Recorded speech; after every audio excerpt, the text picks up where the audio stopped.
Là, ce que je vais vous présenter, c'est un nouveau modèle à la collection Nautilus, et en particulier les modèles compliqués.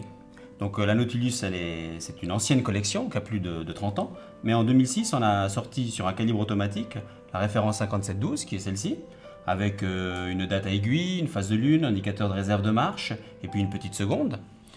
Puis, on a sorti sur le même calibre de base automatique 324 une version avec un quantième manuel, un guichet jour et mois côte à côte, et puis un guichet de date à 6 heures, avec toujours une phase de lune et un indicateur 24 heures.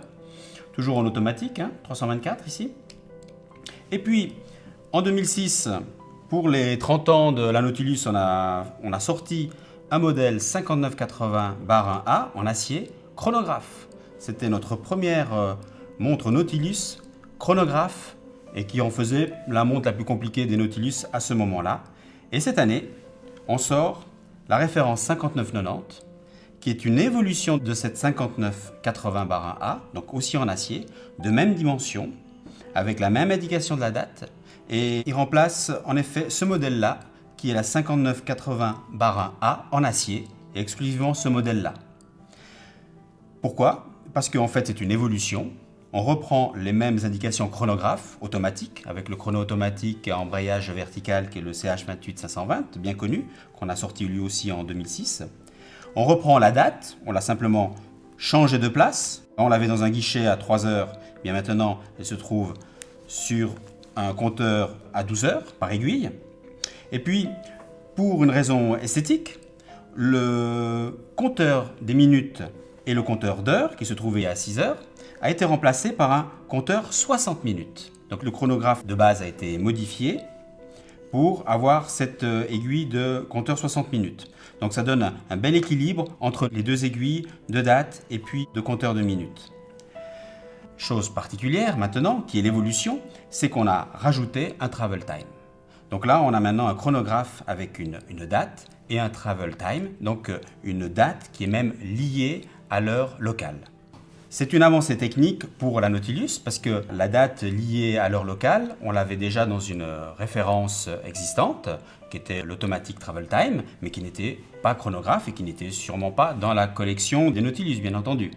Le gros challenge ici, c'est que pour garder l'esprit de la Nautilus, on a dû garder la charnière qui se trouve à 9 heures et puis évidemment le protège-couronne qui se trouve à 3 heures. C'est ce qui fait la particularité de la Nautilus, outre sa forme de hublot bien sûr, de l'ouverture de lunettes. Pour ce faire, on a dû intégrer les correcteurs d'heure locale à l'intérieur de cette charnière. Donc la charnière a été remplacée par ces correcteurs. Je vous en fais une manipulation. Donc si je presse sur le correcteur du bas, l'heure locale avance. Et on a vu la date qui a même sauté à minuit. La date a sauté à minuit. Et si on revient en arrière, je rappuie sur ce correcteur qui se trouve à 10 heures, eh bien on voit que la date revient elle aussi en arrière. Donc on a vraiment un travel time avec la date qui est liée à l'heure locale. C'est clair que quand la création nous a présenté le modèle qui souhaitait sortir, avec les poussoirs intégrés dans la charnière, eh bien ça a été un gros challenge pour nous, parce que ça nous a fait repenser complètement la construction de la boîte Nautilus. On a dû remplacer ces charnières qui faisaient office de fermeture de la lunette à la carrure par un autre système de fermeture. On a 4 vis invisibles qui maintiennent maintenant la lunette à la carrure.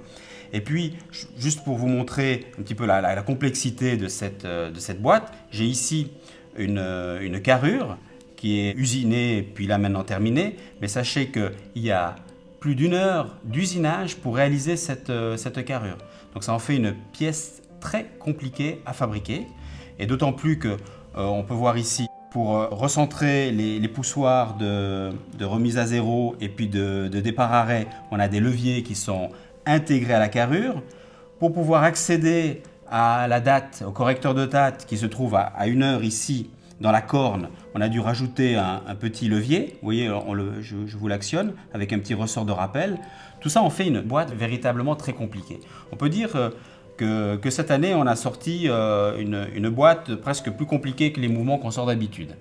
Mais ça en permet d'en faire une belle réalisation qui garde totalement l'esprit de la Nautilus. Alors la particularité de ce travel time, c'est que c'est un double fuseau horaire. En effet, on a deux aiguilles d'heure qui sont superposées l'une au-dessus de l'autre. On a l'aiguille d'heure locale et l'heure du domicile. Donc quand on ne voyage pas, on ne voit qu'une seule aiguille, c'est ce que vous voyez ici.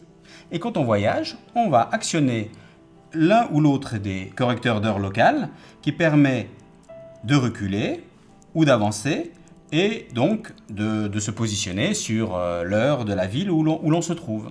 D'accord ? Autre particularité de reconnaissance, c'est que l'heure locale a une aiguille luminescente. Il y a du superluminova à l'intérieur, ainsi que celle des minutes, tandis que l'aiguille d'heure du domicile est ajourée.